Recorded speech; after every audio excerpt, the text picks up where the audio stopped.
All right, let's be honest, things haven't exactly been sunshine and rainbows in the stability department for a while now, but 2024 seems particularly keen on offering up a whole buffet of potential global meltdowns. It's like the geopolitical equivalent of that restaurant that decided to serve mayonnaise ice cream, and we're all stuck trying to pretend we're not deeply concerned. In 2024, several countries are facing significant challenges that could be indicative of collapse or severe instability. And look, I know what you're thinking. John, or whatever your name is, Mr. Knowledge Pulse, haven't we always had countries on the brink? And you'd be right. It's practically become a grim tradition.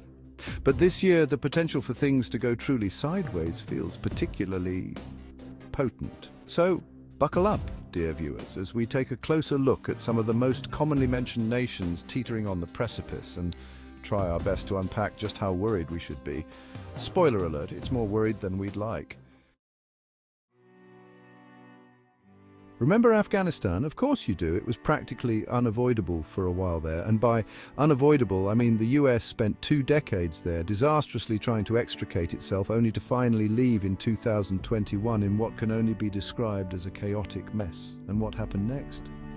Well, the Taliban, those charming chaps who love nothing more than banning things women enjoy, strolled right back into power like they were returning a library book 2 decades overdue, and unsurprisingly, things haven't exactly improved since then. Think of it like trying to fix a broken vase with superglue and hope. It might hold together for a bit, but it's never going to be the same. The humanitarian situation, let's just say it makes Oliver Twist look like a story about a kid who complains about having to eat too many cakes. The economy is about as stable as a unicycle on a tightrope, and basic human rights, particularly for women and girls, have been thrown out the window faster than you can say gender equality. So, yeah, Afghanistan is still very much a country on the brink. And sadly, it seems like the international community has, for the most part, moved on to other, shinier crises. Ah, Venezuela. The land where once oil flowed like water and the economy boomed.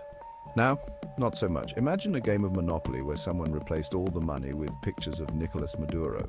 That's essentially what's happening with Venezuela's currency, the bolivar. We're talking hyperinflation so severe that people are using stacks of cash thicker than a dictionary to buy a loaf of bread. And no, that's not an exaggeration. It's the kind of economic meltdown that makes you want to dig a hole, crawl inside, and wait for the apocalypse to be over. But even then, you'd probably have to fight off a dozen other Venezuelans for space in that hole. See, the economic freefall has triggered a mass exodus of biblical proportions. Millions have fled, desperate to escape the poverty, hunger, and political instability. It's a humanitarian crisis of staggering scale, and yet it often feels like a forgotten one. Somalia.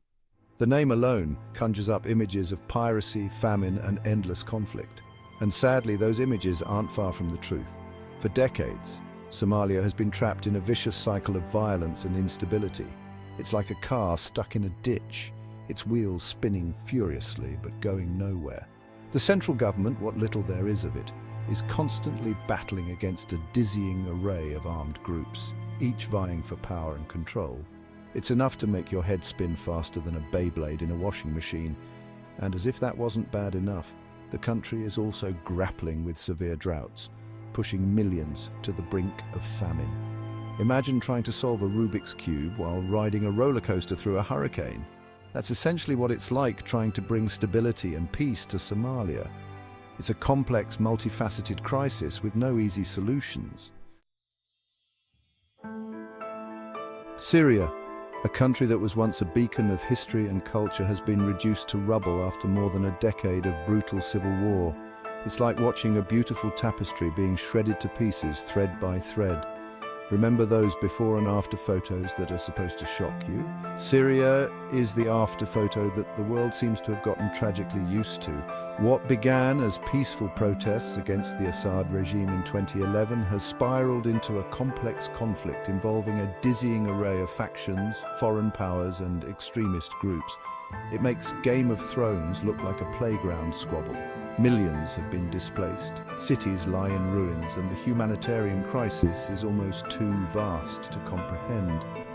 And yet, despite the horrors, the Syrian people continue to show incredible resilience. They cling to hope, even in the darkest of times. But for how long can they hold on? That's the question the world seems reluctant to answer. Yemen. You know that country you sometimes see on a map and vaguely remember exists? Yeah, well, Yemen is currently home to what the UN has called the world's worst humanitarian crisis.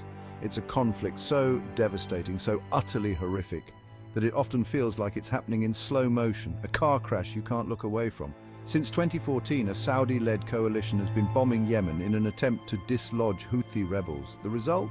A humanitarian catastrophe of epic proportions. Think of it like this. Imagine a country the size of California, but instead of Hollywood and Silicon Valley, it's just endless suffering, famine and disease. Millions are on the brink of starvation, children are dying from preventable diseases, and the infrastructure has been bombed back to the Stone Age. And yet, despite the scale of the crisis, Yemen rarely makes headlines. It's the forgotten war, the unseen suffering. South Sudan, the world's youngest nation, should be a story of hope and triumph. It gained independence from Sudan in 2011 after decades of conflict.